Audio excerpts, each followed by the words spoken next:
Rahim. Assalamualaikum warahmatullahi wabarakatuh. Alhamdulillah wassalatu wassalamu ala Rasulillah wa ala alihi wa sahbihi wa man walah wattaba'a hudahu ila yaumin alqah, amma ba'd. Para peserta daurah rahimani wa rahimakumullah. Kajian daurah keluarga sakinah yang ke-8 pada sesi yang ketiga ini akan disampaikan oleh Ustadzuna Syafiq Basalamah hafizahullahu ta'ala. Kajian ini dijadwalkan sampai dengan jam 12 lebih 15 menit. Nanti Ustadz bisa ngatur kira-kira tanya jawabnya mulai jam berapa gitu ya. Enggak, di sini panitianya jam 12 sampai 15. Adzan padahal setengah 12, Ustadz. Ya, jadi diharapkan bagi para peserta daurah untuk menyimak dengan seksama. Dan kami ingatkan bagi nada dering yang belum di silent, ya, untuk segera di silent, karena nanti akan cukup mengganggu keberlangsungan daurah. Maka mari kita simak kajian yang akan disampaikan oleh Ustadzuna Syafiq Basalamah hafizahullahu ta'ala. Falyatafaddal mashkura.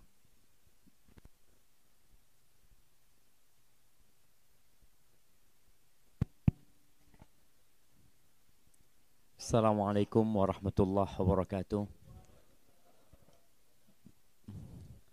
Alhamdulillah, kita bersyukur kepada Allah Azza wa Jalla. Wassalatu wassalamu ala Rasulillah. Salat dan salam semoga tercurahkan untuk utusan Allah, Nabi kita Muhammad alaihi salatu wassalam, untuk keluarga beliau, untuk istri-istri beliau, untuk putra-putri beliau, dan untuk seluruh sahabat Nabi. Semoga Allah meridhoin kita bersama mereka.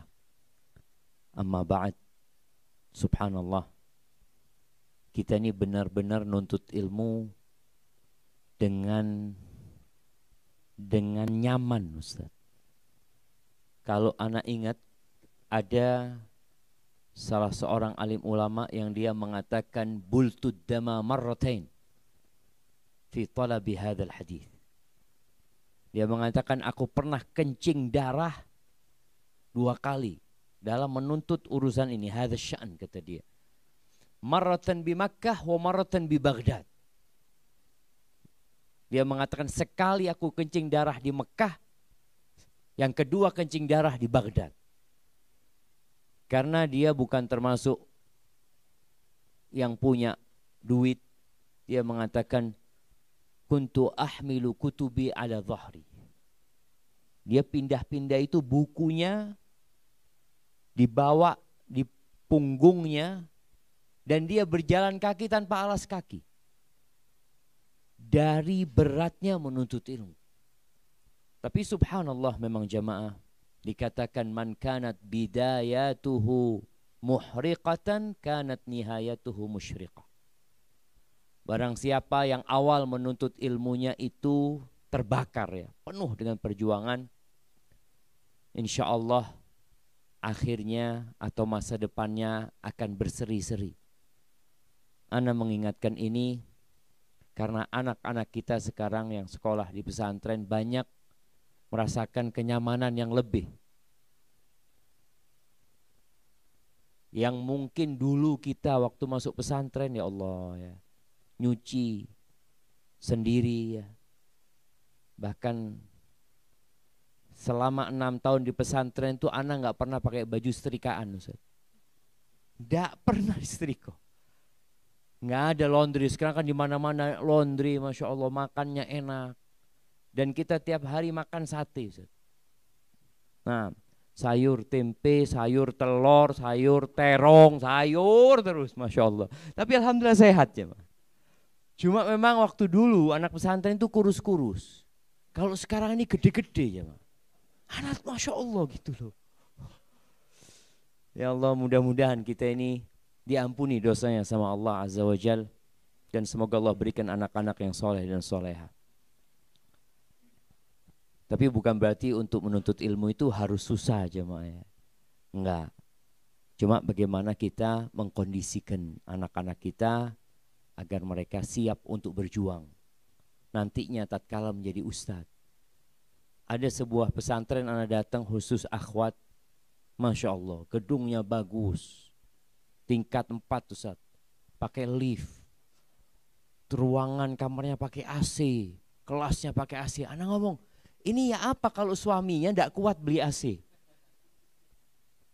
Iya, artinya ini bahaya gitu, nggak bisa menemani nanti ustadz-ustadz yang mungkin ya mafi fulus gitu Ustaz. Nanti ngeliat nggak pakai AC, kayaknya mungkin kita cukup di sini saja gitu. Nah, jadi memang mungkin kita perlu memikirkan ya. Jadi para orang tua yang punya anak di pesantren biasanya ada yang namanya kumpulan wali santri itu bisa memberikan masukan kepada pesantren. Itu jangan kita menuntut supaya pesantrennya itu enak buat anak kita. Jangan pernah berpikir kalau fasilitasnya mewah, semuanya mudah, anak jadi pinter. Enggak jaminan gitu. Makanya kalau dikatakan anak-anak biar fokus belajar, nggak perlu nyuci. Nyuci itu belajar. Jadi jangan dianggap menyuci pakaian, ya jemur pakaian, dianggap itu ngurangin waktu belajar. Itu belajar. Belajar untuk hidup.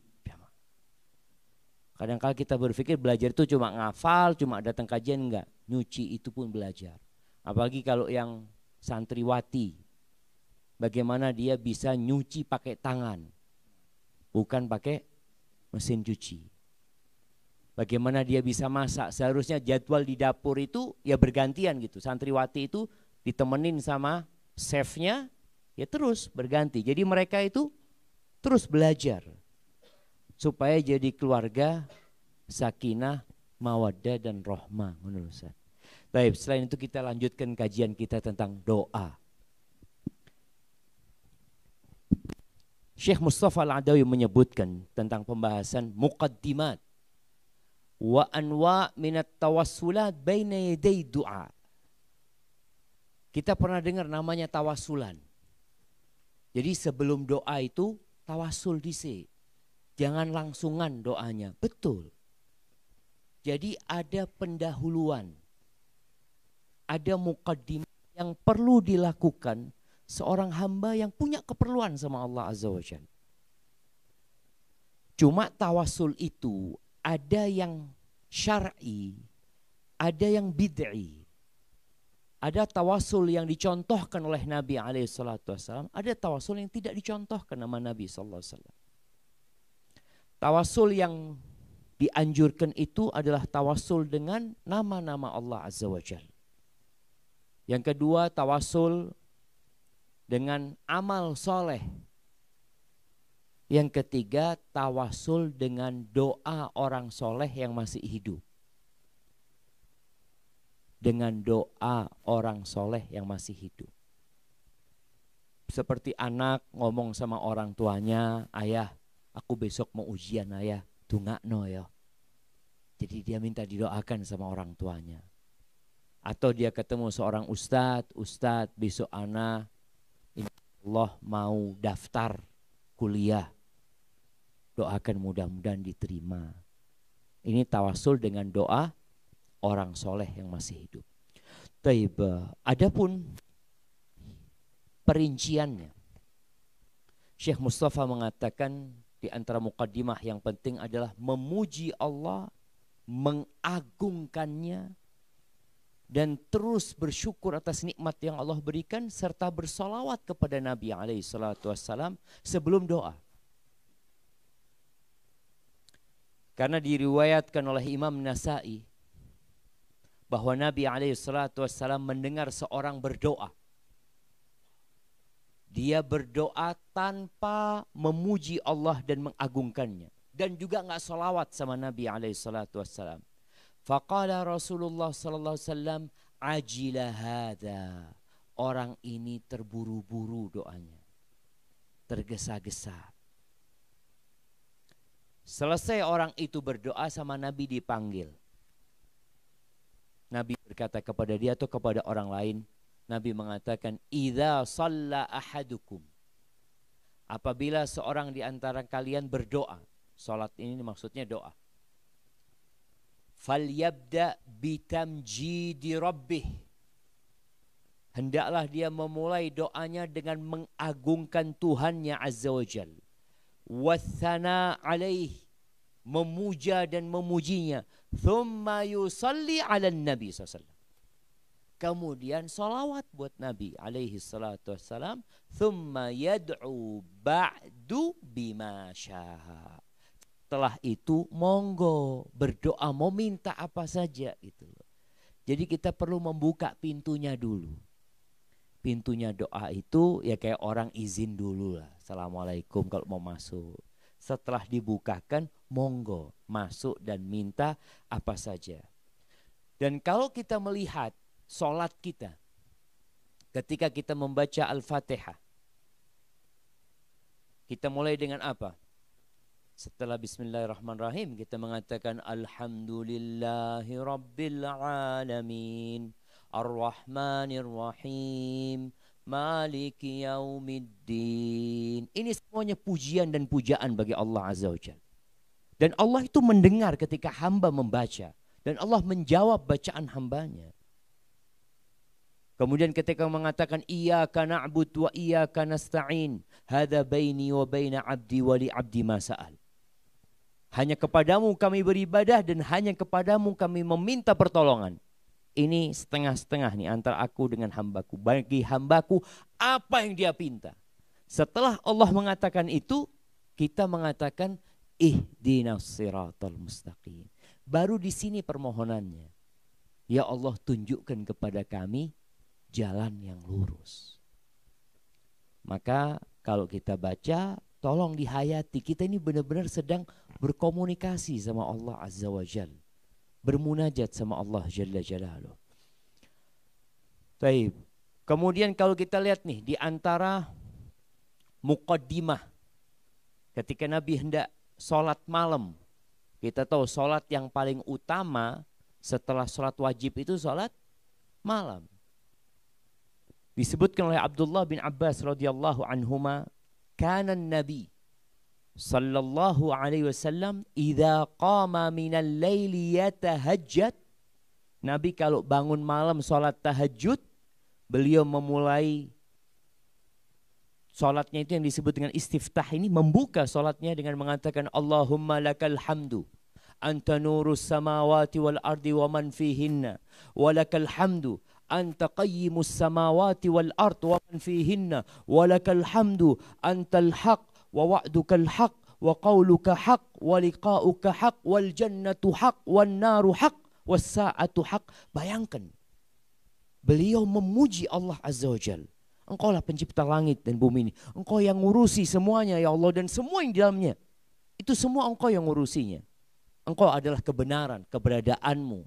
Engkau hanya engkau yang pantas untuk disembah. Janjimu itu benar, ucapanmu itu benar, perjumpaan denganmu itu benar, surga itu benar adanya, neraka itu benar adanya, kiamat pasti akan terjadi. Wan nabiyuna haq wa Muhammadun haq, Allahumma laka aslamtu.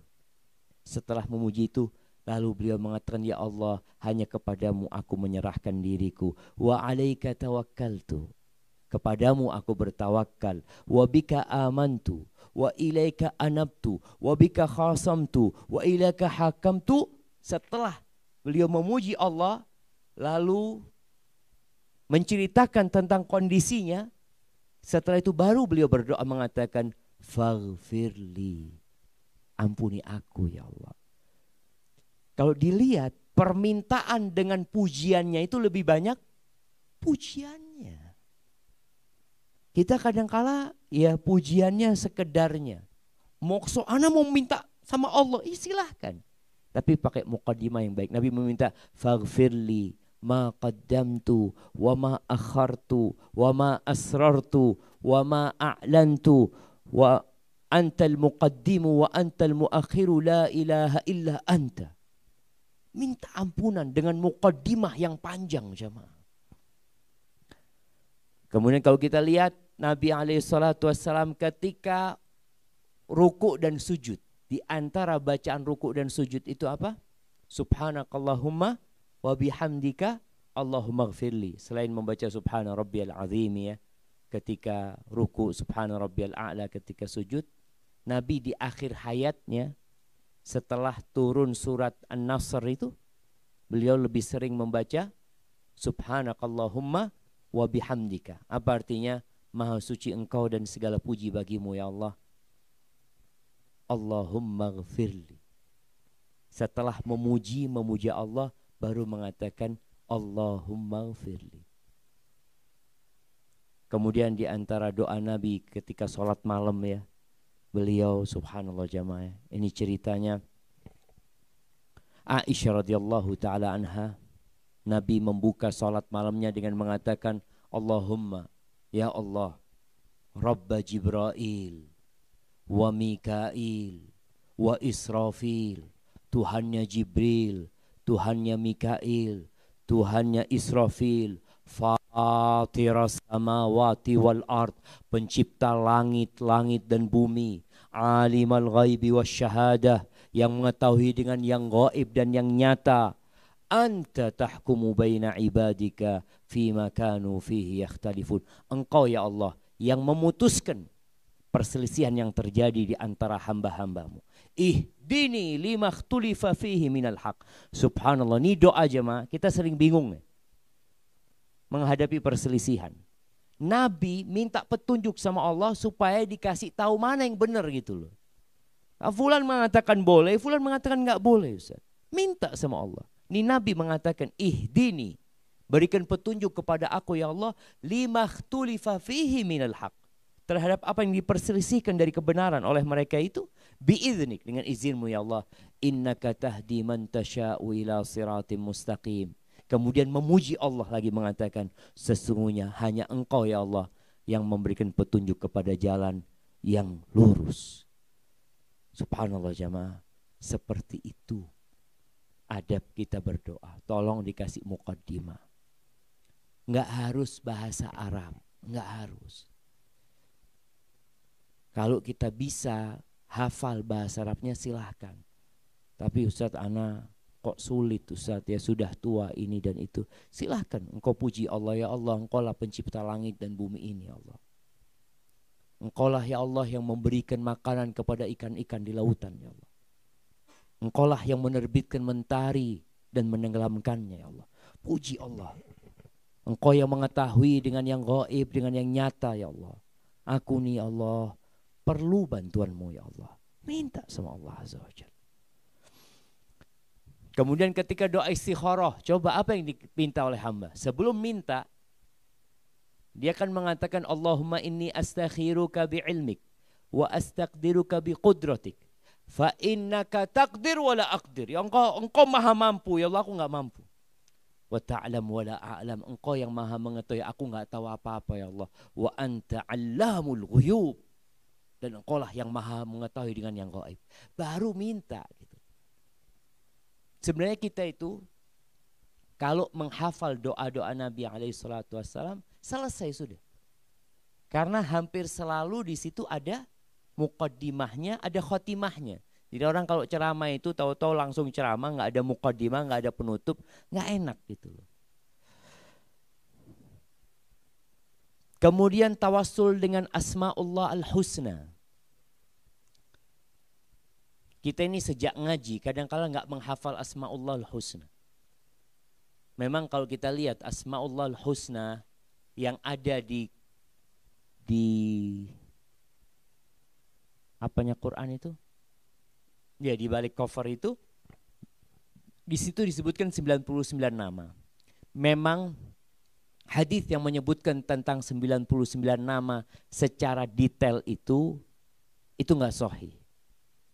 Tapi sabda Nabi alaihi salatu wasallam, innalillahi tis'atan wa tis'ina asman mi'ah illa wahidah man ahsaha dakhalal jannah. Sahih hadis itu. Sesungguhnya Allah memiliki 99 nama. Barang siapa yang menghitungnya dengan cara dia menghafal, memahami, mengamalkan dan berdoa dengannya, tingkatannya berbeda-beda, dia akan masuk surga Allah Azza wa Jalla. Hanya untuk detailnya yang 99 ini yang mana? Ini terjadi perselisihan di antara para ulama. Tapi paling tidak yang di dalam lembaran Al-Quran itu ya banyak yang sahih di sana dan ada beberapa yang diperselisihkan. Maka kita perlu menghafal. Karena Allah Azza wa Jalla mengatakan di surat Al-A'raf ayat 180, kata Allah, walillahil asmaul husna fad'uhu biha.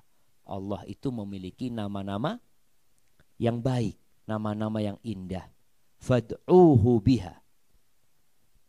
Berdoalah dengan nama itu, panggillah Allah dengan nama-nama itu. Dan kalau kita nama Allah itu lebih daripada 99 nama sebenarnya.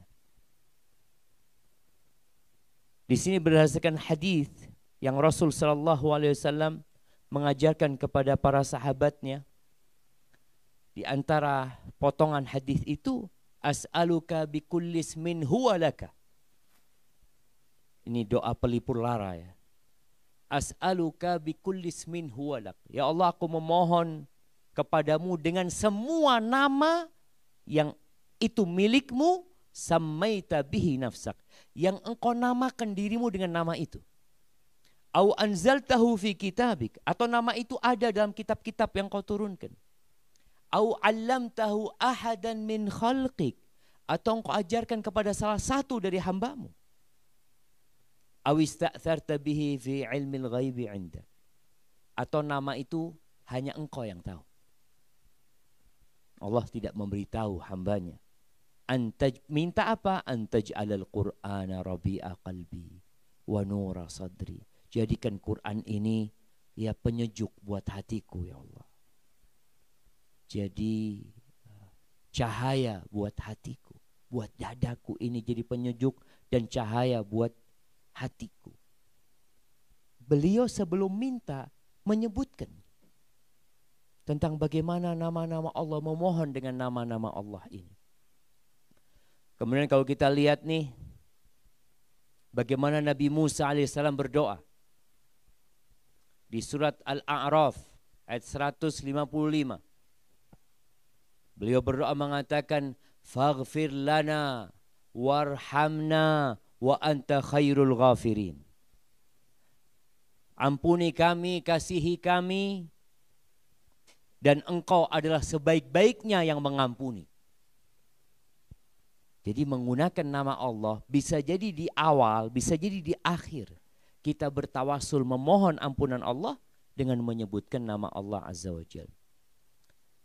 Kemudian Nabi Isa alaihissalam ketika beliau minta kepada Allah hidangan dari langit. Surat Al-Maidah itu. Di ayat 114, apa kata Nabi Isa? Rabbana. Dia panggil nama Allah dulu dengan Rabbana. Jadi kalau kita lihat kebanyakan doa para nabi dalam Al-Quran itu pakai apa? Rabbana, Rabbi. Karena memang kebutuhan seorang hamba itu dengan memandang kepada kekuasaan Allah, kemampuannya, dia pencipta, dia pemilik, dia yang maha kuasa atas segala sesuatu, maka mengatakan Rabbana, wahai Rabb kami, anzil alaina ma'idatan minas sama. Turunkan atas kami hidangan dari langit. Takunu lana idan li awwalina wa akhirina. Menjadi id buat orang yang di awal dan yang akhir dari kami. Jadi hari lebaran nih turunnya maidah dari langit itu. Wa ayatan minka, dan jadi tanda atas keesaan Allah Azza wa Jalla. Menjadi mukjizat buat Nabi Isa alaihissalam yang orang-orang melihat hal itu. Kemudian beliau mengatakan warzuqna wa anta khairur raziqin. Berikan rizki kepada kami Allah. Engkau adalah sebaik-baiknya yang memberi rizki. Dan masih banyak ya contoh-contoh dalam Al-Quranul Karim seperti yang sering kita baca, yang kita hafal semua insyaAllah. Yang di surat Ali Imran ayat 8. Rabbana la tuzigh qulubana ba'da idh hadaitana wa hab lana min ladunka rahmah innaka antal wahhab. Dimulai dengan memanggil Allah, Rabbana, wahai Rabb kami. Jangan palingkan hati kami setelah engkau memberikan hidayah kepada kami. Kemudian berikan dari sisimu rahmat buat kami ya Allah. Sesungguhnya antal wahhab. Kita sebut Allah itu al-wahhab, yang maha memberi hibah, yang maha memberi karunia. Kemudian doa kalau orang sakit, yang diriwayatkan oleh Imam Bukhari. Nabi membaca doa adhibil bas rabban nas, hilangkan penyakit wahai Tuhannya manusia. Ishfi, sembuhkan. Wa anta syafi, engkaulah yang menyembuhkan ya Allah. Engkaulah maha penyembuh. La shifaa illa shifauka, tidak ada kesembuhan kecuali kesembuhanmu ya Allah. Shifaan la yughadiru saqaman, kesembuhan yang tidak meninggalkan penyakit lagi. Kemudian doa yang insya Allah kita semua hafal, ya muqallibal qulub, wahai yang membolak-balikkan hati, tsabbit qulubana ala dini, tetapkan hati kami di atas agamamu. Baik, jemaah rahimakumullah, ada banyak contoh ya tentang tawasul dengan asma'ullah al-husna. Sebelum orang itu memohon kepada Allah Azza wa Jal, di mana nih contohnya? Syekh Mustafa memberi contoh yang mungkin bisa kita praktekkan dalam kehidupan kita. Contoh yang beliau katakan, ya ghafirat dzam, wahai yang mengampuni dosa. Ya qabilat taub, wahai yang menerima taubat. Ya aziz, wahai yang maha perkasa. Ya ghaffar, wahai yang maha pengampun. Ya halim, ya ghafur, wahai yang maha santun, yang maha mengampuni. Ya ghafur, ya rahim, ya ghafur, ya tawwab. Qulta wa qaulukal haq, ya Allah engkau berfirman ya Allah, dan firmanmu adalah benar. Qul ya ibadiyalladzina asrafu ala anfusihim la taqnatu min rahmatillah innallaha yaghfirudz dzunuba jami'an innahu huwal ghafur rahim. Artinya kita membaca firman ini ketika berdoa, kita menyebutkan Allah itu seperti apa, dengan harapan Allah ngampuni dosa kita. Kemudian qulta fi kitabikal karim, engkau berfirman dalam Qur'anmu ya Allah, wa inni la ghaffar, sesungguhnya aku maha pengampun, liman taba, bagi orang yang bertobat, wa amana wa amila salihan tsumma ihtada, bagi orang yang bertobat, beriman, beramal soleh, kemudian dia berjalan di atas petunjuk ini. Alimna min kitabikal karim, kami tahu dari apa yang disebutkan dalam kitabmu, bahwa engkau menerima taubat dari hamba-hambamu. Wa ta'fu anis sayyiat, engkau mengampuni kesalahan-kesalahan, ampuni dosaku ya Allah. Jadi sebut nama Allah, sebut kebesaran Allah Azza wa Jalla. Sebagian orang mengatakan, Ustaz, anak ini dosanya akeh Ustaz. Banyak, anak punya masa lalu yang kelam. Berdoa minta sama Allah.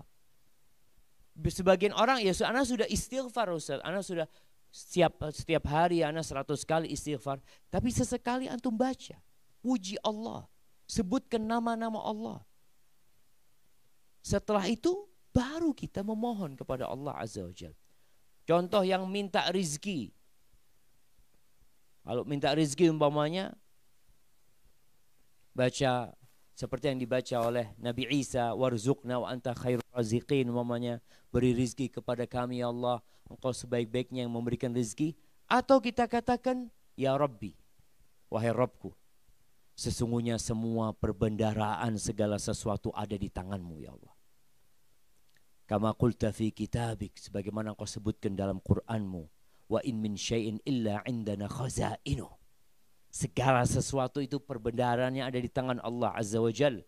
Ya Rabbi, wahai Rabbku, antal ghani, engkau yang maha kaya ya Allah. Wa antar razzaq, engkau yang maha memberikan rezeki. Wa anta dzul quwwatil matin, engkau yang maha kuat, yang maha perkasa. Laka ma fis samawati wa ma fil ard, bagimu yang di langit dan yang di bumi ya Allah. Ya Rabbi anta tabsutur rizqa liman tasya' wa taqdir, wahai Rabbku, engkau yang meluaskan rizki bagi siapa yang engkau kehendaki, dan engkau menyempitkan rizki bagi siapa yang engkau kehendaki. Ya Rabbi yadaka mal'a, wahai Rabbku, kedua tanganmu penuh Sahaul lail wan nahar. Engkau berbagi siang malam. Anta Rabbun Karim wa anta wasi'un alim. Engkau adalah Tuhan yang maha mulia. Engkau yang maha luas, yang maha mengetahui. Aku minta rezeki sama engkau ya Allah. Utangku tak lunas-lunas ya Allah. Iya, minta sama Allah. Jadi banyak orang ketika berdoa sama Allah, lalu dia mengatakan, Ustaz, kok suwi Ustaz ya? Nah, kadang-kadang seperti itu. Kok adabnya kurang. Malah dia akhirnya berangkat ke tempat-tempat pesugihan. Ada yang ke gunung mana? Gunung Kawi. Ada yang ke Alas Purwo. Ada yang kemana? Mereka berangkat ke sana. Bayangin mereka melakukan perjalanan jemaah. Meninggalkan rumahnya. Meninggalkan keluarganya. Capek, lelah. Tapi minta bukan kepada Allah Azza wa Jalla. Makanya kita perlu ajarin. Engkau butuh sama Allah. Sini ajarin. Kalau cuma kita sekedar mengatakan, udah engkau berdoa minta sama Allah. Dia kan kadang-kala aku wis jaluk. Diajarin nih. Engkau minta, engkau sebut kebesaran Allah Azza wa Jalla. Masya Allah, ana masih ingat ya. Ana izin minum dulu Ustaz. Tidak apa-apa Ustaz.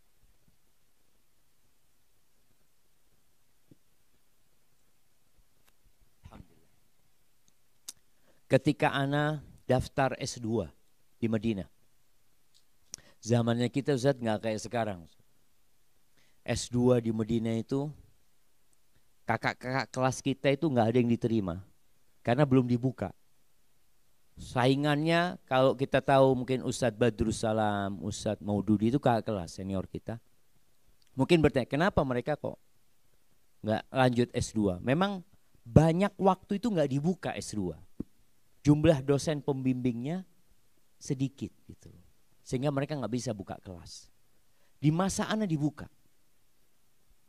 Waktu dibuka itu ya saingannya banyak sekali karena baru dibuka.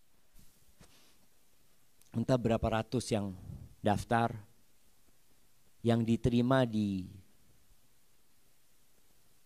fakultas dakwah itu cuma 6 orang. Ana ngomong cuma 6 orang ya Allah. Jadi persentase diterimanya itu berat sekali. Akhirnya suatu malam itu selesai ujian, ana itu naik ke loteng yang di asrama. 5 lantai, 4 lantai kalau nggak salah. Di lantai 5-nya ana naik, ana ngomong ya Allah, engkau ngasih kepada penduduk Madinah, ana ngelihat ya, bagaimana kota Madinah terang benderang, orang-orang kaya raya di mana mobil-mobil. Ya Allah, engkau yang ngasih semuanya itu kepada mereka ya Allah. Aku minta supaya terima S2 ya Allah. Ana masih ingat, ana minta sama Allah Azza wa Jalla. Artinya bukan karena kepandaian, kecerdasan, lah, banyak yang lebih pintar, banyak yang lebih cerdas. Tapi benar-benar memang Allah yang kasih jemaah. Subhanallah. Maka kita pun seperti itu. Silakan antum kalau punya perlu. Antum minta Allah dengan memuji Allah, menyebutkan kebesaran Allah Jalla Jalaluh. Baru setelah itu minta. Kemudian Syekh Mustafa Al-Adawi menyebutkan tawassul dengan karunia Allah. Dengan apa yang pernah Allah berikan kepada kita. Kan Allah sudah ngasih kita banyak jemaah. Jadi jangan jadi orang yang lupa dengan kebaikan Allah. Seakan-akan Allah itu gak pernah ngasih sama kita. Ada seorang yang berkata, Ustaz, ana ini udah berdoa Ustaz. Taib, ana tanya, antum udah berdoa, berapa banyak doa antum yang Allah kasih, dan berapa banyak yang antum tidak pernah pinta Allah kasih. Kita gak minta dikasih, kita minta kaki kita sehat, karena kan gak pernah minta kita jemaah. Kita gak pernah minta supaya kita gak tabrakan, tapi Allah selamatkan kita berulang kali. Itu karunia Allah Azza wa Jalla. Kita bisa makan enak gak sakit. Sebagian orang makan muntah-muntah. Kita gak pernah minta. Maka tolong ketika berdoa juga beliau menyebutkan, ingat dengan kebaikan yang sudah pernah Allah berikan kepada kita. Dan karunia yang gak pernah berhenti yang Allah berikan kepada kita. Makanya Nabi Zakaria, ketika beliau berdoa, beliau berdoa minta anak puluhan tahun. Tapi apa kata beliau? Walam akun bidu'aika rabbi syaqiyya. Aku gak pernah merasa sengsara menderita dengan berdoa kepadamu. Para ulama menyebutkan, Nabi Zakaria seakan-akan menyebutkan, sudah banyak doa-doa kau kabulkan ya Allah. Jangan kufur sama nikmat Allah Azza wa Jalla. Karena ada orang yang kata Nabi SAW, yustajabu lil abdi malam yasta'jil. Allah akan kabulkan doa hamba selama dia nggak tergesa-gesa. Akhirnya sahabat tanya, kaif yasta'jil? Gimana orang itu tergesa-gesa berdoa? Dia mengatakan, qad da'autu wa qad da'autu falam ara yustajab. Aku sudah berdoa, aku sudah mohon. Aku lihat kok kayaknya nggak dikabulkan sama Allah Azza wa Jalla. Ini orang kufur sama nikmat Allah. Karena ada sebagian kita itu sampai titik jenuh berdoa. Maka jangan lupa yang sudah Allah berikan kepada kita banyak. Itu kita sebutkan ketika berdoa. Maka Nabi Zakaria, beliau menyebutkan bahwa beliau nggak pernah menderita. Syekh Mustafa mengatakan ini, na'am, seakan-akan, atau ini ucapan Ibnu Qayyim rahimahullah, seakan-akan Nabi Zakaria ketika mengatakan, aku tidak pernah sengsara, menderita dengan berdoa kepadamu, seakan-akan beliau mengatakan, ya Rabbi, ya daimal ata', wahai Rabbku yang selalu memberi, ya man takarramta alayya, walam tarudda da'awati, wahai yang terus berbuat baik kepadaku, dan tidak menolak doa-doaku, walam taj'alni min qablu mahruman, engkau tidak pernah menjadikan aku sebelumnya orang yang terlarang dari kenikmatan yang kau berikan. Walam taj'alni min qablu syaqiyan birraddi wal hirman. Enggak pernah ditolak sebelumnya ya Allah sama engkau ya Allah. Istajabta da'wati. Engkau sudah kabulkan doa-doaku ya Allah. Aku minta lagi ya Allah. Gitu jemaah. Enggak apa-apa kan Ustaz. Jaluk sama Allah Azza wa Jalla. Jadi orang itu kalau tahu ada berdoa, insya Allah selain akan menjadi pahala doa ini. Jadi kadang-kadang antum melihat anak Ustaz setahun Ustaz berdoa Ustaz. Masya Allah, berapa banyak pahala antum. Bukankah doa itu ibadah? Jadi selama setahun antum beribadah kepada Allah dengan berdoa. Coba dikabulkan, berhenti antum beribadah. Dalam bab doa ini, selesai sudah urusan. Berapa banyak di antara kita yang dahulu sering sholat malam, berhenti sholat malamnya. Kenapa? Wis lunas utangnya Ustaz. Alhamdulillah. Loh iya. Satu hari lunas sembahyang terus Ustaz. Masya Allah. Jam 3 bangun. Kenapa ya Allah besok ini ada tagihan yang datang. Jadi doa terus. Lunas berhenti. Puasa sunnah juga seperti itu. Supaya kita tahu bahwasanya ditundanya dikabulkan doa itu sebenarnya kemuliaan Allah buat kita. Allah ngasih lagi sama kita. Jadi sampai dalam penundaan Allah itu karunia Allah buat kita jemaah. Makanya jangan tergesa-gesa. Jangan mengatakan aku suwi Ustaz, anaknya 10 tahun gak punya anak Ustaz. Ada yang mengatakan 10 tahun gak punya anak. Wah alhamdulillah antum. 10 tahun gak punya anak. Bayangin dihitung doa antum 10 tahun. Coba antum punya anak 2 tahun setelah menikah gak doa antum. Coba melihat dari kacamata yang lebih indah jemaah. Bahwa sejatinya Allah menciptakan kita untuk mengabdi kepadanya. Kemudian kalau kita lihat doanya malaikat di surat Ghafir ayat 7. Bagaimana dia menyebutkan karunia Allah Azza wa Jalla. Dia mengatakan Rabbana wasi'ta kulla syai'in rahmatan wa ilma. Wahai Rabb kami, engkau meliputi segala sesuatu. Memberikan rahmat dan ilmumu ada di sana-sana. Di semuanya itu, di segala sesuatu. Lalu dia mengatakan faghfir ya Allah, ampuni ya Allah. Ini malaikat punya adab. Doa sama Allah pakai adab malaikat. Beliau mengatakan faghfir lilladzina tabu wattaba'u sabilak waqihim adzabal jahim. Ya Allah ampuni ya Allah orang-orang yang taubat ini, orang-orang yang mengikuti jalanmu dan selamatkan mereka dari azab jahim. Nabi Yusuf alaihissalam di surat Yusuf ayat 101. Bagaimana ketika beliau minta sama Allah, Allahu Akbar. Nih hafalkan doanya Nabi Yusuf yang terakhir nanti jamaah. Di surat Yusuf ayat 101. Bagaimana beliau mengatakan Rabbi. Perjalanan Nabi Yusuf itu sampai doa ini. Wa 'allamtani min ta'wilil ahadits. Engkau juga mengajarkan kepada aku takwil mimpi. Ini kadang-kala kita kalau sudah sukses jamaah enggak ingat sama Allah. Oh iya saya ini memang berjuang dari dulu Ustaz. sepuh, ruwet urusannya. Iya, sekarang udah Allah kasih gitu loh. Maka sebut karunia yang Allah berikan. Bahkan para ulama menyebutkan, kalau Nabi Yusuf ini yang siap untuk menghadapi segala rintangan. Jadi perlu perjuangan. Jadi sampai dalam musibah itu pun ada karunia Allah Azza wa Jalla. Maka Nabi Yusuf mengatakan Rabbi. Yang beliau ingat adalah nikmat Allah berikan kepadanya. Kerajaan, Allah ajarkannya takwil mimpi. Fatiras samawati Islam. Karena ada orang yang mati gak muslim. Ini Nabi minta husnul khatim. Gimana dengan kita? Tawaffani musliman wa alhiqni bis salihin. Dan kumpulkan aku dengan orang-orang soleh ya Allah. Subhanallah jemaah.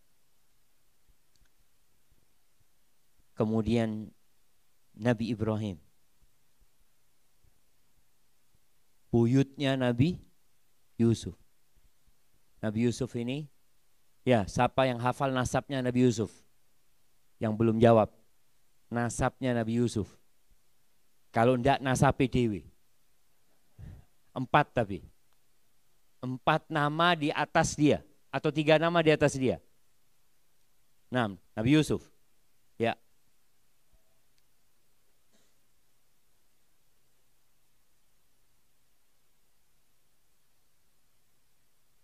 Nabi Sulaiman. Saya tunggu jamaah. Hah? Oh belum kenalan. Gara-gara enggak kenalan dulu. Iya. Berdiri. Mic-nya mana jamaah? Oh, sampai nabrak. Oh. Nah, ya itu mic-nya.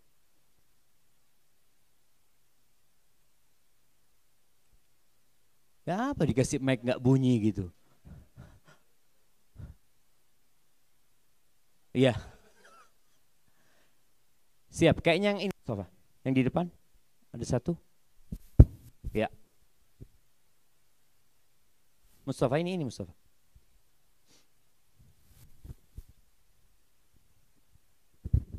Assalamualaikum warahmatullahi wabarakatuh. Waalaikumsalam warahmatullahi Saya wabarakatuh. Didin dari Surabaya, Ustaz. Oh Masya Allah. Siapa namanya? Didin, Ustaz. Didin. Iya. Saifuddin apa Didin? Iya, Saifuddin, betul. Oh iya kok Didin jadi Saifuddin. Panggilannya, Ustaz. Saifuddin itu artinya pedangnya agama. Iya, Ustaz. Kalau Didin apa artinya? Itu panggilan, Ustaz. Nah, tafadhol. Saifuddin bin siapa? Bin Suwandi, Ustaz. Bin Suwandi bin Ahmad. Bin Ahmad bin? Oh, lupa, Ustaz. Tapi tidak apa-apa, yang penting hafal nasabnya Nabi Yusuf. Iya, Nabi punya ayahnya Nabi Yakub, terus kakeknya Nabi Ishak, buyutnya Nabi Ibrahim. Masya Allah, kasih hadiah. Panitia ini mana yang bagi-bagi hadiah ini hilang ya? Taib, nah, ini cerita doanya buyutnya ya, subhanallah ya. Memang kalau dilihat nasab yang mulia itu nasabnya Nabi Yusuf alaihissalam, anaknya Nabi, cucunya Nabi, buyutnya, cicitnya Nabi. Apa doanya Nabi Ibrahim alaihissalam? Di surat Ibrahim ayat 39-41. Alhamdulillah. Beliau mengatakan alhamdulillah. Segala puji bagi Allah. Alladzi wahabali alal kibari Ismail wa Ishaq. Yang telah memberikan kepada aku di masa sepuhku Ismail dan Ishak. Inna rabbi la sami'ud du'a. Sesungguhnya Tuhanku benar-benar mengabulkan doa. Ini pujian ini. Ini belum minta Nabi Ibrahim. Masih mengingat nikmat yang Allah berikan. Makanya jangan lupa karunia Allah Azza wa Jalla. Rabbi. Setelah itu baru beliau minta. Rabbi j'alni muqimas salati wa min dzurriyyati. Ya Allah, jadikan aku orang yang mendirikan salat dan dari anak keturunanku. Rabbana. Dipanggil lagi Allah Azza wa Jalla.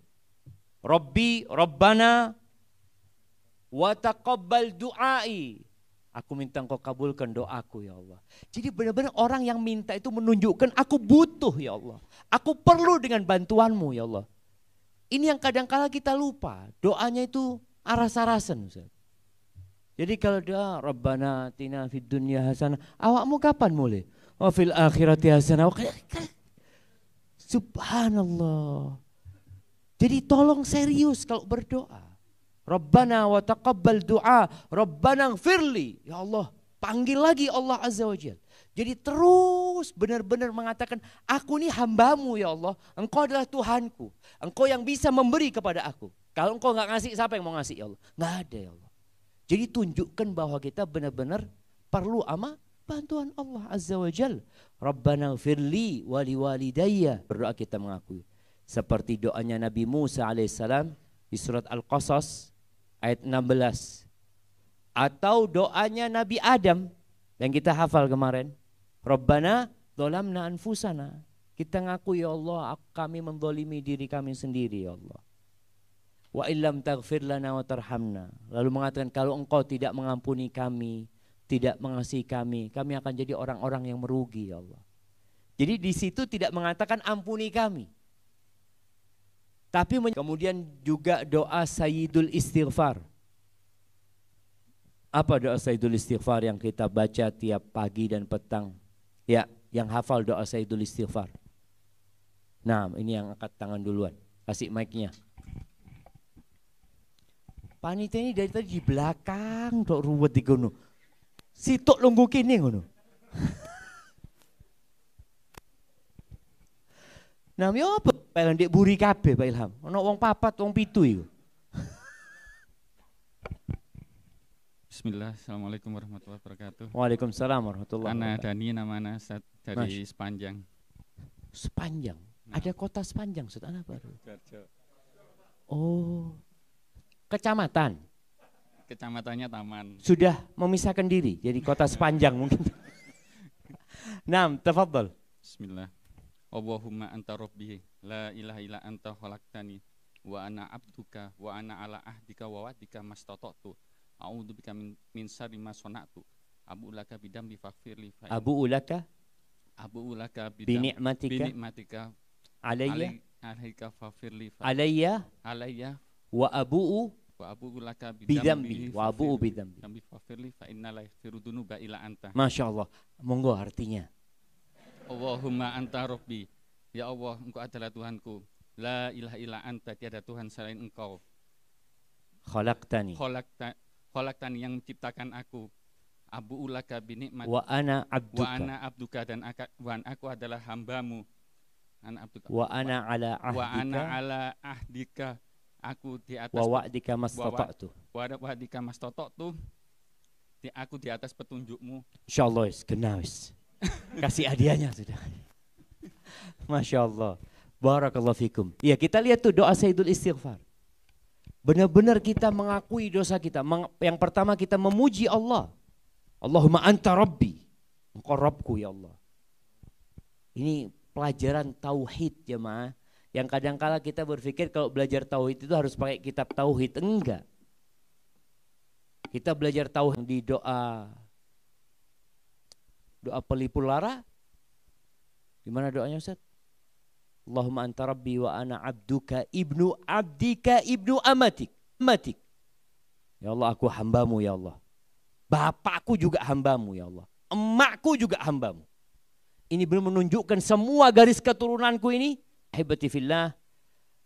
Dan kadangkala doa itu boleh didahului dengan amal soleh. Kita berbuat kebaikan atau kita menyebutkan kepada Allah kebaikan yang sudah kita lakukan dengan harapan Allah menerima doa kita. Seperti doa yang di surat Ali Imran ayat 193. Rabbana innana sami'na munadiyan yunadi lil iman. Ya Allah, sesungguhnya kami mendengar penyeru yang menyeru agar kami beriman. An lil imani an aminu bi rabbikum. Dia menyeru kami agar beriman kepada Tuhan kami. Fa amanna. Lalu kami beriman ya Allah. Kami beriman ya Allah. Fa Rabbana faghfir lana dzunubana. Ya Allah, ampuni dosa-dosa kami ya Allah. Wa kaffir anna sayyiatina. Hapuskan kesalahan-kesalahan kami. Wa tawaffana ma'al abrar. Ini juga minta husnul khatimah. Jadi minta husnul khotimah itu nggak harus doa Allahumma inni as'aluka husnul khotimah, nggak harus dengan doa itu. Di akhir sini doanya mereka apa? Wa tawaffana ma'al abrar, matikan kami bersama orang-orang baik ya Allah. Ini memohon kepada Allah dengan amal soleh. Kemudian cerita Nabi tentang 3 orang yang di dalam gua, yang tertutup guanya. Kemudian setiap orang berdoa dengan amal soleh mereka, itu diperkenankan. Dan kita lihat juga karena beliau melihat Robi'ah ini begitu gesitnya ya melayani Nabi SAW, Nabi ingin memberikan mukafaah kepada dia, ingin memberikan balasan kepada Robi'ah. Lalu Nabi mengatakan kepada Robi'ah, sal, minta engkau Robi'ah, silahkan kau minta. Faqultu as'aluka murafaqataka fil jannah, aku minta menemanimu di surga ya Rasulullah. Allahu Akbar jamaah. Tidak minta rumah yang mewah, wala minta awet muda, wala minta umur panjang. Dia mengatakan aku minta dapat menemanimu di surga. Kata Nabi SAW, ghaira dzalik, mungkin yang lainnya. Atas dirimu dengan engkau memperbanyak sujud gitu, memperbanyak sholat. Artinya dengan ibadah itu harapannya doanya dikabulkan sama Allah sehingga Robi'ah dapat menemani Rasulullah sallallahu alaihi wasallam. Baik, ana rasa kita masuk ke sesi tanya jawab, Ustaz. Barakallahu fikum. Jazakallahu khairan kepada Ustazuna Syafiq Wassalamah atas materi yang telah disampaikan. Sekarang kita menginjak pada sesi tanya jawab. Ada sebagian yang melanjutkan tanya jawab yang tadi Ustaz ya, nyerempet masalah keluarga nih.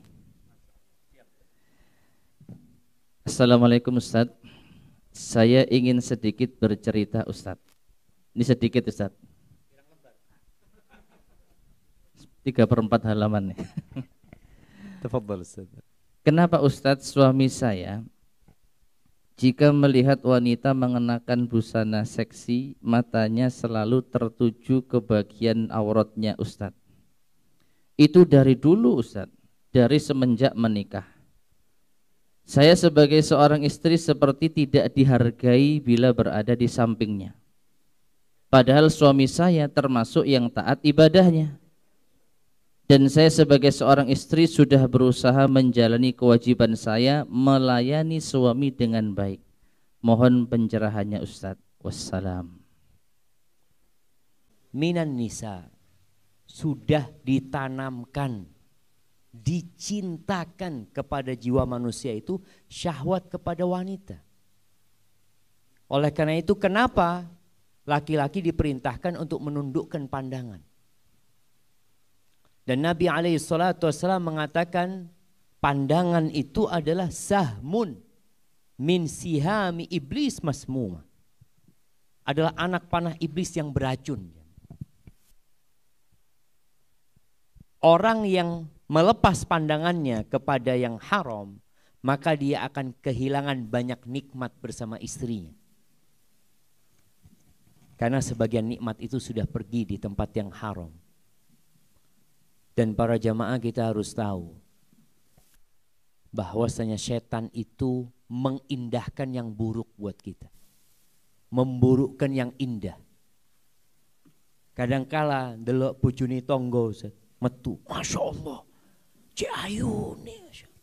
Padahal tonggonya ngelihat isinya dia sama juga. Jadi ini gara-gara tidak menundukkan pandangan. Jadi secantik apapun orang yang belum dimiliki, bismillah, Masya Allah. Ini bukan termasuk suaminya, bukan ya? Kok sampai jatuh-jatuh? Tegang ya? Masya Allah, Masya Allah. Makanya ada istilah rumput tetangga lebih hijau daripada rumput sendiri. Itu setan.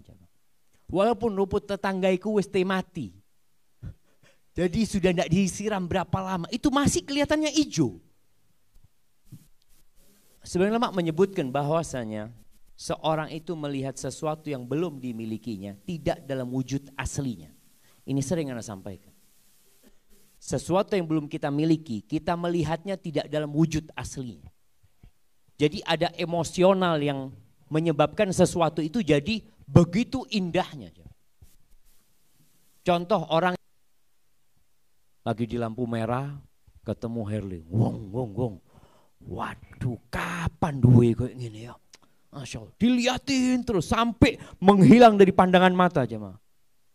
Nanti ketemu lagi, Allahu Akbar. Dia pada lampu merah sudah mau apa? Mau hijau, dia pancet tintain jano ini disik yang jalan. Karena dia ingin ngelihat jemaah. Ketika dia beli, anak mau nikah, Masya Allah, ayu nih dia, Masya Allah. Setelah ada di sampingnya, kok koyok gini.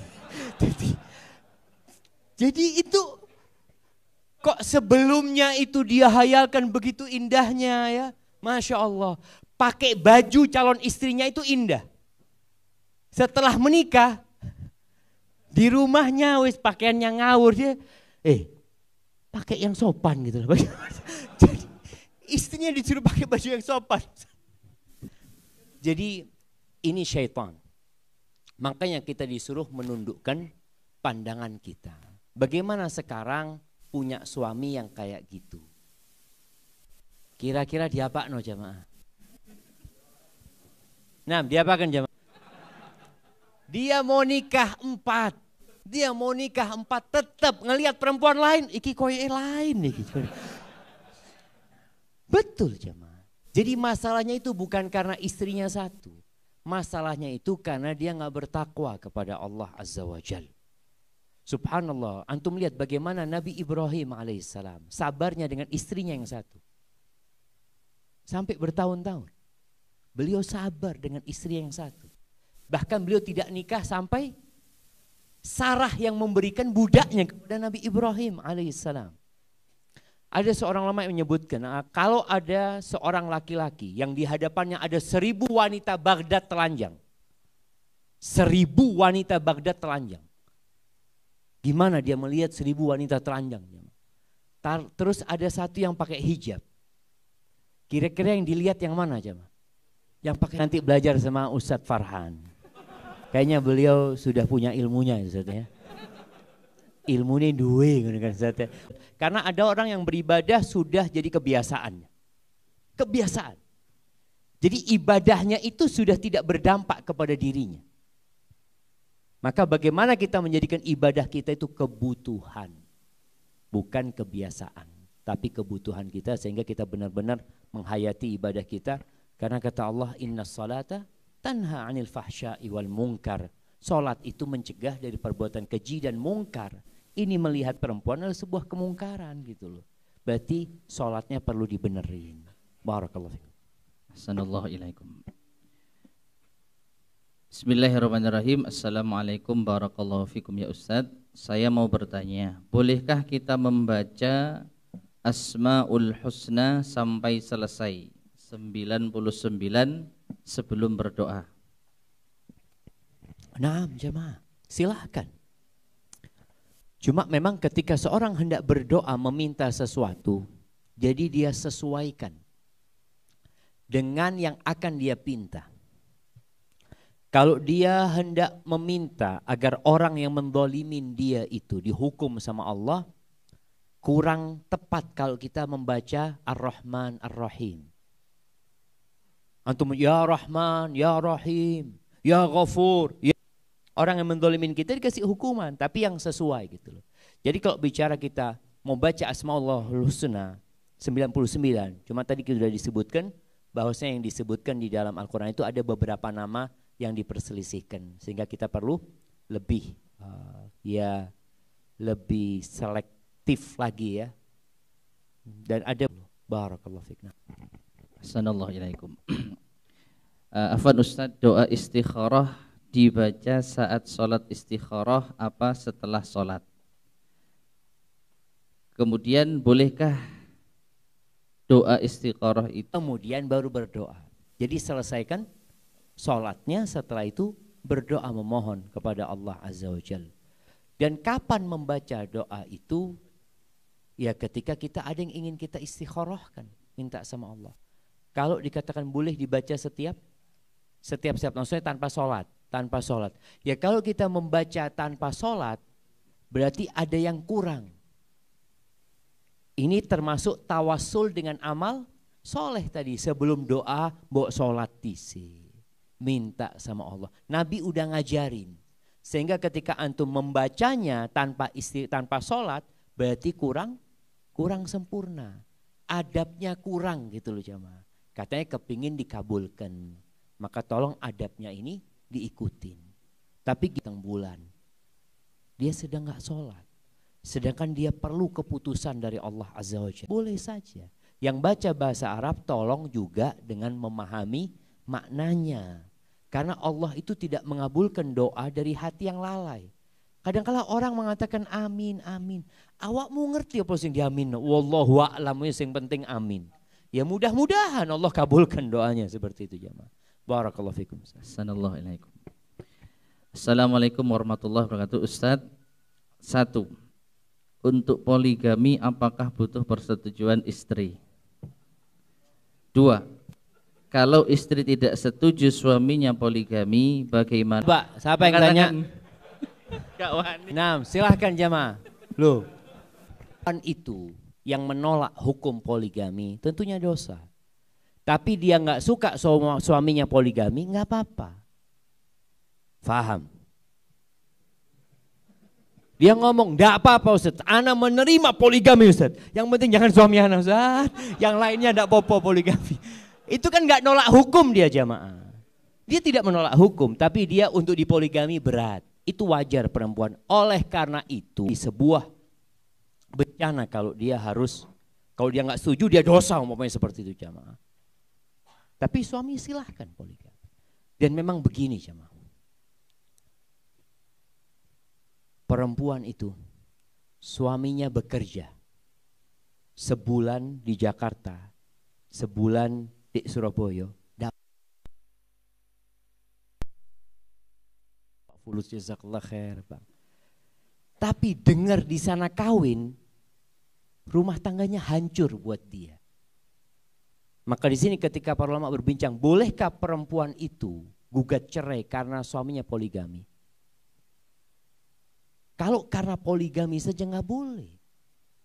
Karena apa? Buktinya dia ini sudah nikah. Ada orang yang nikah 2 tahun nggak ketahuan jemaah. Istrinya malah enggak hidupnya alhamdulillah Ustaz. Aman-aman 2 tahun aman sentosa. Yang jadi masalah ketika tahu kan. Iya, jadi masalahnya itu bukan soal berbagi harta. Nggak ada masalah buat dia. Karena buktinya 2 tahun dia rela. Karena enggak tahu.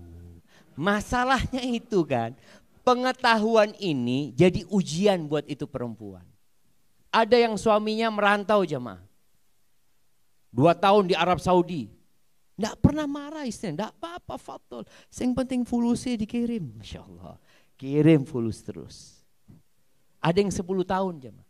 Merantau Saudi. Sama sekali istrinya enggak bermasalah. Menandakan bahwasanya rumah tangganya itu enggak ada masalah. Walaupun dia nikah di sana jemaah. Tapi yang jadi masalah ketika tahu. Terus ya apa ini Ustaz? Ceritanya Ustaz. Masalahnya kan ketika dia tahu dia kayaknya cukup di sini Ustaz. Lanjut Ustaz.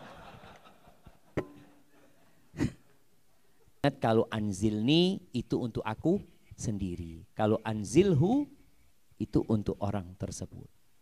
Barakallahu fikum. Assalamualaikum ilaikum. Tambah mana? Ustadz, kalau ada yang mau hajatan, mau nikah, mau ujian, maka dia ke makam ayah atau leluhur. Walaupun tidak terucap doa, apakah ini diperbolehkan?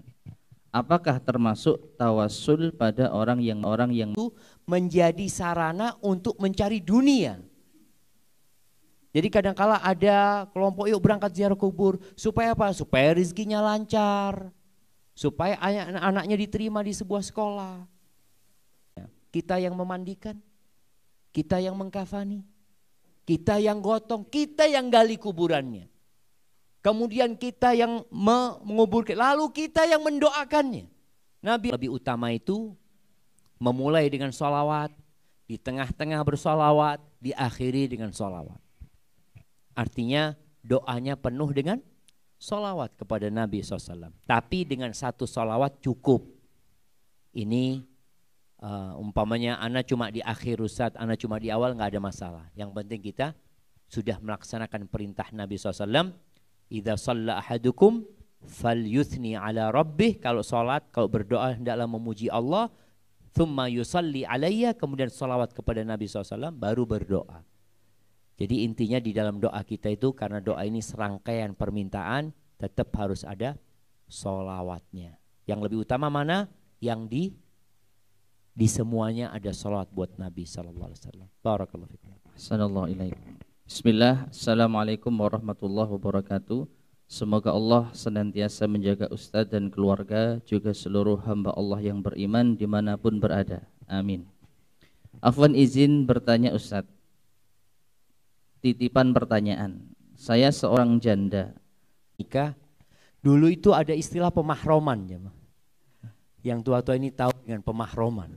Jadi orang dulu Arab Saudi itu tidak memperbolehkan sama sekali umroh, haji, ijtihad. Sebagian membolehkan tanpa mahram yang di atas umur. Sebelum berangkat itu ada apalah surat-surat yang harus diurusi. Sehingga ini jadi suaminya, ini jadi kakaknya, ini jadi adiknya. Yang sebenarnya itu bohong ya. Itu bohong. Maka lebih baik. Jadi kalau nggak ada mahram jadi nggak wajib. Tapi di mazhab yang lain, kalau nggak salah di mazhab Syafi'i, mereka mengatakan kalau dia mampu dan dia ada rifqa ma'muna, ada perempuan-perempuan yang aman ya, yang dapat biaya kuliah, insya Allah ada yang lainnya untuk biaya kuliah. Mungkin seperti itu yang lebih utama, karena ibadah haji ini perjuangan jamaah. Umroh mungkin nggak seberapa Ustaz, tapi kalau haji ya Allah ya, harus lempar jumroh nantinya, dia perlu pendamping. Dan Islam ketika mensyariatkan adanya mahram ini bukan untuk mengekang wanita, bukan. Untuk menghormatin wanita, melindungi wanita seperti itu. Wallahu a'lam bishawab. Assalamualaikum ilaikum. Maaf Ustadz, mohon ada pencerahan dari Ustadz. Ulama mempunyai kedudukan yang terhormat karena kapasitas keilmuannya. Yang kami tanyakan, syarat-syarat apa yang harus terpenuhi sehingga pantas disebut seorang ulama? Kalau seseorang ingin meraih gelar S1 harus lulus skripsi, S2 tesisnya, S3 disertasinya. Kalau ingin jadi seorang ulama, syarat-syarat apa yang harus dipenuhi? Masya Allah. Iya jamaah. Kalau kita lihat, kita ini di sebuah masa yang Abdullah bin Mas'ud itu pernah mengatakan, antum fi zamanin kathirun fuqaha'uhu qalilun khutaba'uhu. Ini ucapan Abdullah bin Mas'ud kepada para tabi'in. Kalian sekarang ini berada di masa yang banyak ulamanya, sedikit oratornya, penceramahnya sedikit. Dan akan datang satu masa nanti, qalilun fuqaha'uhu kathirun khutaba'uhu. Akan datang satu masa ulamanya sedikit, oratornya banyak, penceramahnya banyak. Sekarang kalau mau jadi khotib Jumat itu apa syaratnya? Tidak ada. Diundang, pokoknya diundang Ustaz ya. Iya betul Ustaz, diundang Ustaz. Jangan tahu-tahu naik mimbarnya orang gitu Ustaz ya. Syaratnya itu diundang. Tidak diundang tidak boleh. Walaupun pinter, walaupun alim ulama, tapi nggak diundang, nggak bisa naik mimbar gitu. Makanya kadang-kadang yang diundang itu adalah dokter ya. Yang diundang itu insinyur atau apa. Mereka berceramah. Dan ini sekarang masanya sudah tiba. Sehingga yang naik mimbar itu bukan orang yang mengerti ilmu. Ibnu Hajar Al-Haythami atau Al-Haythami, dia pernah ditanya, apa? Nggak boleh. Pokoknya ada kitab kumpulan khutbah, oh dia sampaikan. Kesaksian dan pembolehan yang diberikan oleh ulama juga. Jadi kan orang ini seperti Imam Syafi'i, seperti Imam Malik, dia itu belajar terus sampai ulama-ulama gurunya mengatakan engkau sudah pantas nih untuk ngajar. Jadi ada ijazah dari guru-guru mereka. Ini mungkin dengan cara itu orang bisa disebut ulama. Kalau skripsi ini anak-anak kadang-kala plagiasi, nyontek. Skripsi ini kadang-kala nyuruh orang garap. Iya, jangan skripsi, tesis, disertasi itu nggak bisa dijadikan sebuah sebuah syarat untuk jadi ulama. Sehingga kalau ada orang yang nggak mendapatkan gelar akademik, itu gelar akademik, bukan gelar ulama gitu. Jadi lebih kepada kesaksian dari guru-gurunya yang mengatakan fulan ini kayaknya sudah pantas untuk ngajar. Kalau syarat-syaratnya apa? Yang paling tidak tadi dia mengetahui hadis yang sahih dari hadis yang dhaif ya. Dia juga sudah, kalau bicara apakah harus bahasa Arab, sebenarnya penting bahasa Arab ini jemaah, penting sekali. Dia cari fulus ya, maksudnya dia bekerja, dia menerjemahkan. Kalau orang yang amanah dia akan hati-hati. Tapi kalau orang yang nggak amanah, yang penting selesai sudah, diberikan kepada penerbit, dicetak gitu loh. Seringkali ada banyak kesalahan yang harus diperbaiki. Atau kadang-kala penerjemahnya itu lupa menerjemahkan satu alinea. Kelupaan gitu loh. Sehingga orang yang baca terjemah, ya, satu lembar itu anak ulangi 3 kali. Mungkin anak nggak paham. Akhirnya anak buka bahasa Arabnya. Ternyata memang ada salah terjemah gitu loh. Sehingga kalau orang hanya membaca terjemahan tanpa dia melihat kepada kitab aslinya, yang dikhawatirkan, ditakutkan nanti ya bukunya sing salah. Akhirnya ustadznya menyampaikan mengikutin bukunya gitu loh. Jangan yang bahasa Indonesia, yang bahasa Arab. Para masyayikh itu, mereka itu menasehatin para siswa, mengatakan jangan beli buku cetakannya penerbit fulan, jangan. Kenapa? Karena yang disuruh nulis itu anak-anak SMP SMA. Jadi buku itu kan dulu tulis tangan sama para ulama. Supaya murah, dia cari anak-anak SMA, dikasih satu lembar, suruh nulis. Ya dia nggak ngurus, yang penting dapat fulus. Sehingga yang bahasa Arab pun kadangkala terjadi kesalahan. Maka ya untuk menjadi ulama paling tidak kita juga punya modal bahasa Arab, karena itu kuncinya ilmu. Seperti itu. Barakallahu fikum. Assalamualaikum. Ustadz, saya ingin menanyakan tentang permasalahan seseorang. Di pengadilan agama, syarat istri mengajukan gugat cerai ada 6. 1. Suami zina, mabuk, judi. 2. Suami meninggalkan istri 2 tahun. 3. Suami mendapat hukuman penjara. 4. Suami penganiayaan. 5. Suami cacat. 6. Perselisihan terus menerus. Nah, istri mengajukan gugat salah satunya dengan poin nomor 6. Tapi ternyata suami menyangkal melakukan yang poin 6. Apakah ini berarti istri melakukan nusyush? Selain itu, istri ini pernah mendengar bahwa dulu ada sahabiyat yang makin hari makin benci pada suami. Apakah boleh mengajukan gugatan? Apakah termasuk nusyush bila istri menggugat karena mempermasalahkan penghasilan suami dan karena suka main game? Apa nasihat terbaik untuk keluarga ini, Ustaz? Masya Allah. Iya jamaah. Ada kesalahan-kesalahan suami yang masih bisa diperbaiki. Tapi ada kesalahan yang sudah berusaha diperbaiki, nggak bisa, Ustaz.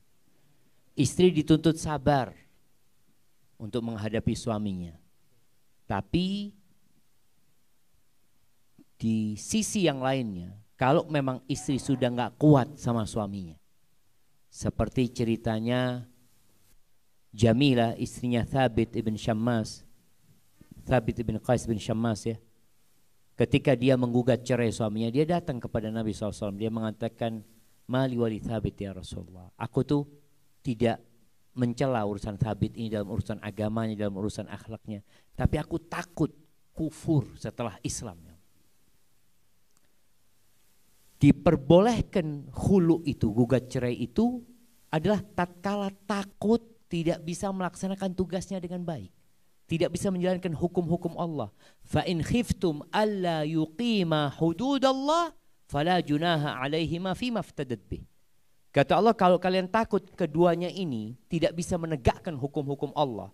Jadi sang istri mungkin udah benci sama suaminya, nggak suka dia sama suaminya, sehingga dia melayani suaminya tidak sepenuh hati. Ini dosa gitu. Jadi nusyusnya nanti membuat istri tambah banyak dosanya. Daripada dia, Ustaz, daripada anak nggak melayani dia, Ustaz, dengan baik, maka cerita istrinya Thabit itu seperti itu sebenarnya. Sehingga kalau dikatakan poin yang ada di mana? Di 6 poin itu nggak disebutkan suaminya nggak sholat umpamanya, nggak disebutkan di sana umpamanya. Jadi intinya kalau dikatakan apakah istri boleh gugat cerai dengan alasan apa tadi Ustaz?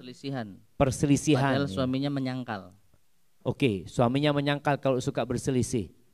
Kemudian yang kedua, suaminya suka main game. Dan istri kalau dikatakan dia tidak mau melayani suaminya dengan kondisi seperti itu, maka bercerai lebih baik. Karena akhirnya nanti istri dapat dosa nusyus gara-gara tidak mau melayani suaminya. Bukan karena suaminya main game, tapi karena istrinya tidak mau melayani suami yang main game. Ngerti apa enggak jemaah? Iya Ustaz, anak kok tambah tidak ngerti. Iya, jadi intinya seperti ini. Apabila istri tidak suka sama suaminya dan dia tidak bisa melayani suaminya seperti dahulu lagi, silahkan gugat cerai. Diperbolehkan dia gugat cerai. Cuma kan kalau di sidang itu ya harus mengikuti prosedur memberkahi rumah tangganya ini. Barakallahu fikum. Assalamualaikum. Terakhir mungkin Ustaz ya. Assalamualaikum Ustaz, mau tanya. Ana mempunyai pinjaman in-house cash keras tanpa riba. Sudah mau pelunasan meninggal dunia. Loh. Ana punya pinjaman sudah mau lunas meninggal dunia. Kok bisa tanya? Cerita apa itu? Bagaimana hukumnya? Sementara jaminan bisa menutup sisa hutang bahkan lebih dari kekurangan hutang. Dia mungkin sekarang mau mati Ustaz. Dia takut mati ninggal no hutang gitu sebenarnya. Oh mungkin gitu ya? Iya seperti itu.